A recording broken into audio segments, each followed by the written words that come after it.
Dito na po tayo kukuha ng yung ipaparapol natin sa mga nakabanded. Kasi nabanded na po sila eh. Ito po kabakal yung mga banded na lang ngayon ha. Halos kababanded pa lang po nila kaninang mga bandang 3 o'clock. Nakabanded po silang 1 Pampanga.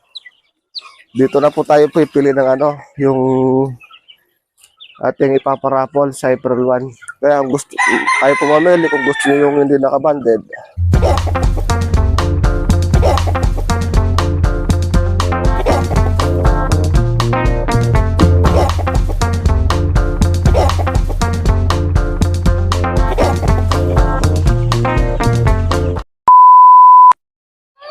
Maganda nga po mga kabakard, pakakain na po pala natin yung mga session natin ngayon. Ito po yung pagkain nila. Mekos muna natin yung pagkain nila. Ito, mekos muna natin bago ipakain sa kanila mga kabakard. Ano po ito? Nasa 2.5 kilos. Para po, pakakain na po natin sila. Yun. Dahil sila ay gutom na, kailangan natin pakainin. Pasok po tayo mga kabakard.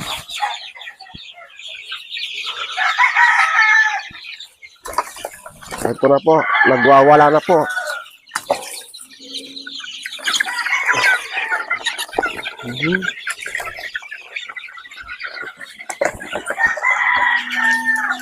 Ang sarap naman talaga pag ganito yung alaga mo.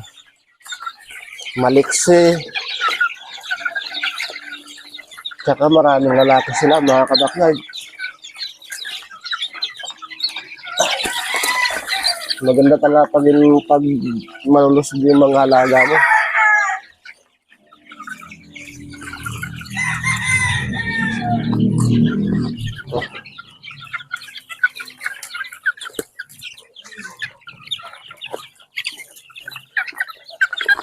Ito, pagkatapos mekos, ipapakain natin sa kanila.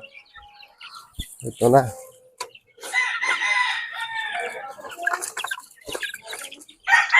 Kaya po pala mga kabakard, dito na po yung, di ba po kanina nag-post tayo yung tungkol doon sa banded.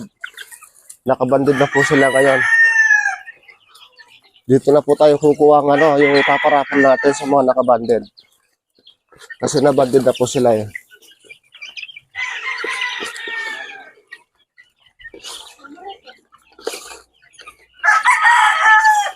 Ito po kabakard yung mga banded lang ngayon ha.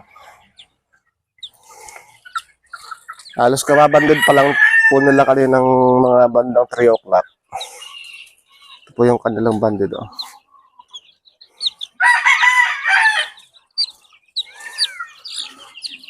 Likot.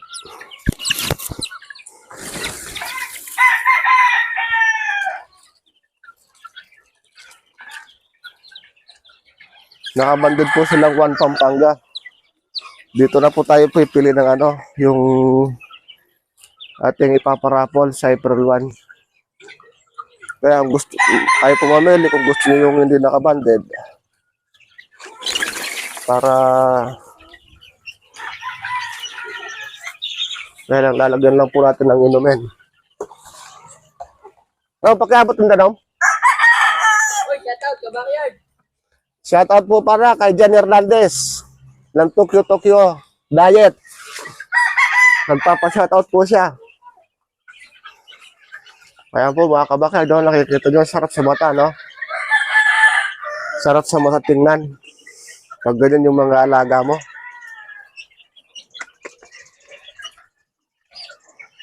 Pagkatapos natin minekos yung pagkain nila, oh.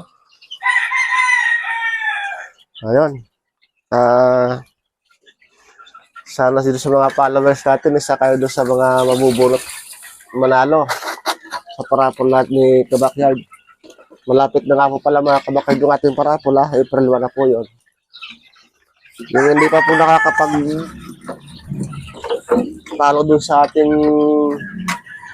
mag-follow na po kayo para makasali po kayo dun sa parapol natin.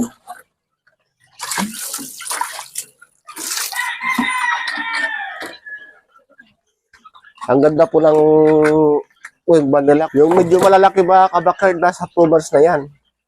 Tapos yung medyo maliliit, mahigit pa lang silang 1 month. Magtutuman sila dyan sa ano, sa March 22, yung maliliit.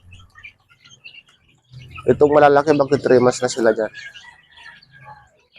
Ayun, maraming salamat ulit sa inyo mga kabakyard at sana huwag kayo magsawang suportahan yung ating page RKK. Magandang hapon mga kabakyard.